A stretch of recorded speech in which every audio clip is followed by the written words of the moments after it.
Assalamualaikum warahmatullahi wabarakatuh. Perkenalkan, nama saya Nadia Wulandari. Saya dari Prodi S1 Pendidikan Bahasa Sastra Indonesia dan Daerah Universitas Negeri Malang.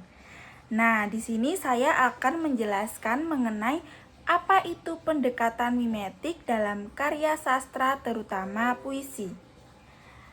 Nah, pada kali ini yang akan saya bahas diantaranya ialah apa itu pendekatan mimetik, kelebihan serta kelemahannya, lalu ada juga contoh puisi penyair Indonesia dan juga analisis pendekatan mimetiknya. Silakan disimak.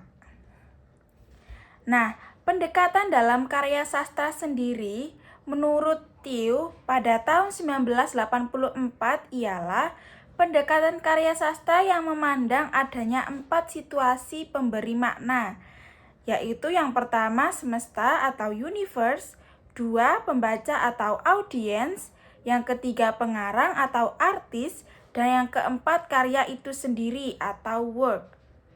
Pendekatan dalam puisi yang paling dikenal ialah pendekatan yang dikemukakan oleh Abrams pada tahun 1953.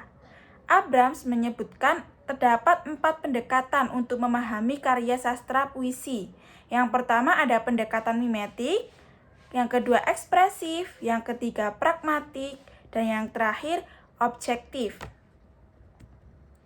Selanjutnya, apa itu pendekatan mimetik? Apa itu mimetik? Nah, pendekatan mimetik sendiri merupakan suatu rekaan dari sebuah makna menjadi gambaran yang ada di alam sekitar. Penggambaran katanya sebenarnya menjadi sesuatu yang bukan realita yang terbentuk dari kehidupan nyata. Dalam pendekatan ini, pengarang lebih menganalogikan perasaan melalui ungkapan dengan kata-kata tiruan, seperti yang ada di sekitar kita. Kata-kata tersebut dapat berupa kata benda atau kata-kata tiruan yang terdapat di sekitar pengarang. Tidak hanya sesuatu yang dekat saja, akan tetapi pendekatan mimetik ini bisa saja menjadikan angan-angan pengarang sebagai inspirasinya. Selanjutnya, pendekatan mimetik ini merupakan pendekatan kajian sastra yang menitik beratkan kajiannya terhadap hubungan karya sastra dengan kenyataan di luar karya sastra tersebut, atau dengan kata lain sebutannya semesta. Pendekatan ini memandang karya sastra sebagai imitasi dan realitas atau tiruan. Dalam pendekatan ini juga pengarang mengungkapkan perasaannya menggunakan kata-kata yang berada di sekitarnya. Kata-kata tersebut dapat berupa bahasa daerah, kata sifat, kata kerja, kata keterangan, kata benda, ataupun apapun yang terdapat di sekitar pengarang. Bahkan bisa saja menggunakan kata berupa hayalan pengarang itu sendiri. Pendekatan mimetik ini memandang karya sastra sebagai tiruan atau pembayangan kehidupan nyata sebagaimana dikemukakan oleh filosof Plato dan juga Aristoteles. Nah, selanjutnya di sini saya akan menjelaskan mengenai kelebihan dan kelemahan. Apa sih kelebihan dari pendekatan mimetik? Nah, kelebihan dari pendekatan mimetik sendiri beberapa di antaranya ialah yang pertama, mampu mengaitkan karya sastra dengan kenyataan yang ada. Selanjutnya, dapat menitik beratkan hubungan antar karya sastra dengan kenyataan yang berada di luar karya sastra tersebut. Dan yang terakhir ada dapat memaknai karya sastra dengan lebih konkret karena analisanya didasarkan dan dihubungkan pada realita yang ada saat itu. Kemudian, apa sih kekurangan dari pendekatan mimetik tersebut? Nah, pendekatan mimetik ini memiliki kekurangan yang mana kekurangan tersebut yaitu dilakukan dengan membandingkan langsung antara realita faktual, sehingga hakikat dari karya sastra yang fiktif imajiner seringkali terlupakan. Dan selanjutnya yaitu rekonstruksi makna karya sastra hanya dengan menggunakan pendekatan mimetik saja belum bisa dikatakan memuaskan, sehingga karya tersebut masih harus dianalisa menggunakan pendekatan-pendekatan lainnya. Nah, selanjutnya di sini saya akan memberikan contoh salah satu puisi dari penyair Indonesia, yaitu puisi dari Sapardi Djoko Damono yang berjudul Ruang Tunggu. Ada yang terasa sakit di pusat perutnya. Ia pun pergi ke dokter. Belum ada seorang pun di ruang tunggu. Beberapa bangku panjang yang kosong tak juga mengundangnya duduk. Ia pun mondar-mandir saja menunggu dokter memanggilnya. Namun mendadak seperti didengarnya suara yang sangat lirih dari kamar periksa. Ada yang sedang menyanyikan beberapa ayat kitab suci yang sudah sangat dikenalnya. Tapi ia seperti takut mengikutinya. Seperti sudah lupa yang mana, mungkin karena ia masih ingin sembuh dari sakitnya. Nah, puisi tersebut ialah puisi karangan salah satu sastrawan Indonesia. Berikut merupakan biografi singkat dari Sapardi Djoko Damono. Beliau lahir di Surakarta 20 Maret 1940. Masa mudanya dihabiskan di Surakarta hingga lulus SMA. Selanjutnya ia melanjutkan pendidikan pada bidang bahasa Inggris di Universitas Gadjah Mada, Yogyakarta. Sapardi Djoko Damono rajin menulis sajak sejak duduk di bangku sekolah, membuatnya mendapat sapaan akrab sebagai seorang penyair. Beliau telah menulis sejumlah karya yang ia kirimkan ke beberapa majalah. Kebiasaan menulisnya menghantarkan menjadi Direktur Pelaksanaan Yayasan Indonesia yang menerbitkan majalah Sastra Horizon. Sejak tahun 1974, ia juga mengajar di Fakultas Sastra yang sekarang menjadi Fakultas Budaya di Universitas Indonesia. Sapardi tutup usia pada 19 Juli 2020 kemarin. Dalam usianya yang 80 tahun akibat penurunan organ tubuh. Meskipun kini sosoknya sudah tiada, akan tetapi karya-karyanya selalu dinikmati oleh kita dan juga para penikmat karya sastra di Indonesia tentunya. Selanjutnya yaitu analisis puisi Sapardi Djoko Damono dengan menggunakan pendekatan mimetik.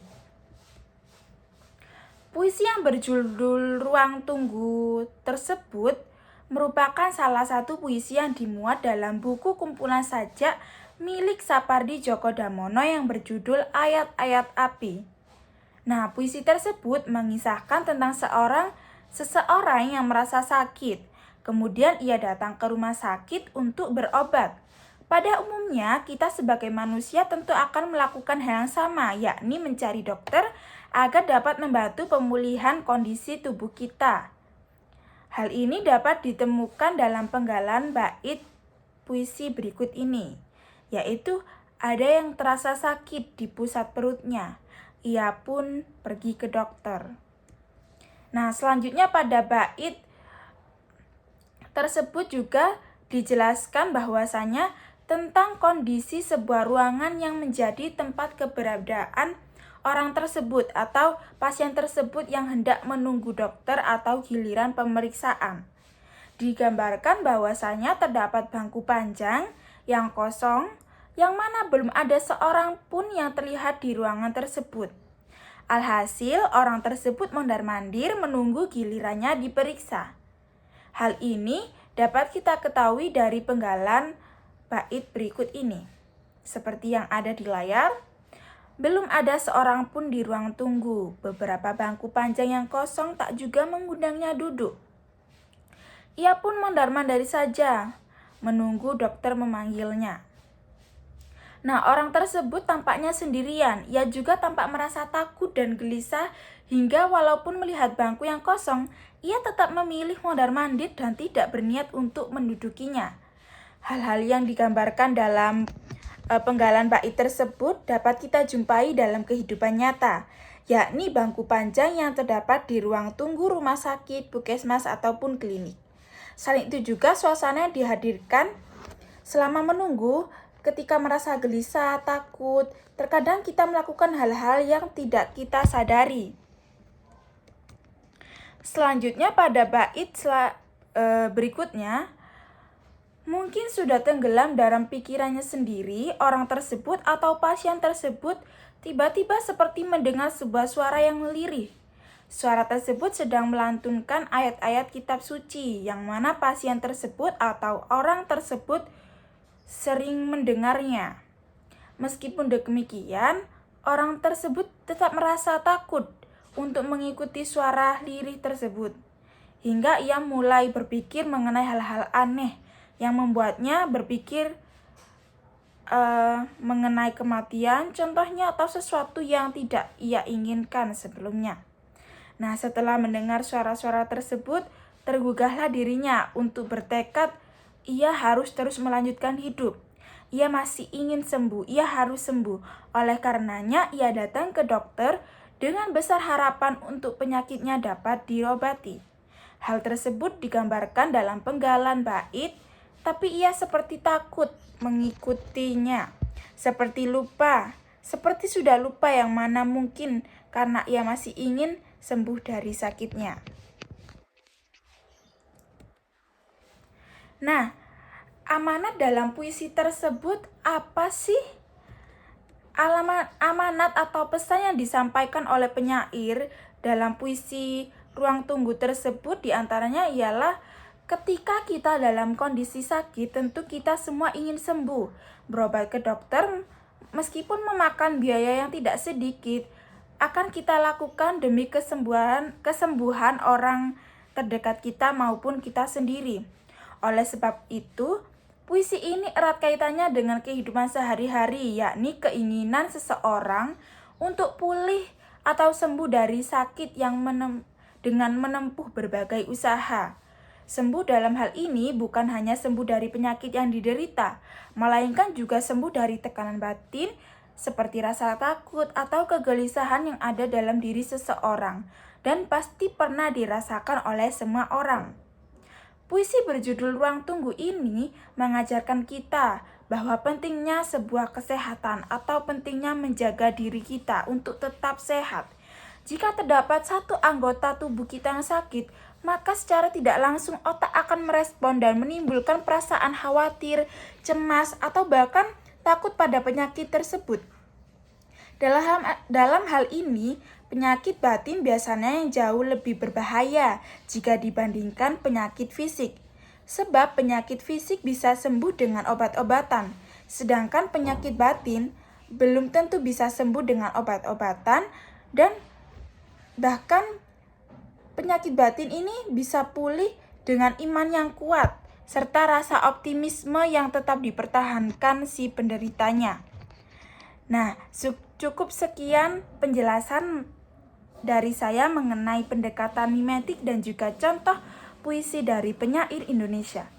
Wassalamualaikum warahmatullahi wabarakatuh. Sampai jumpa di pertemuan lain kali. Mohon maaf apabila terdapat salah kata atau perbuatan.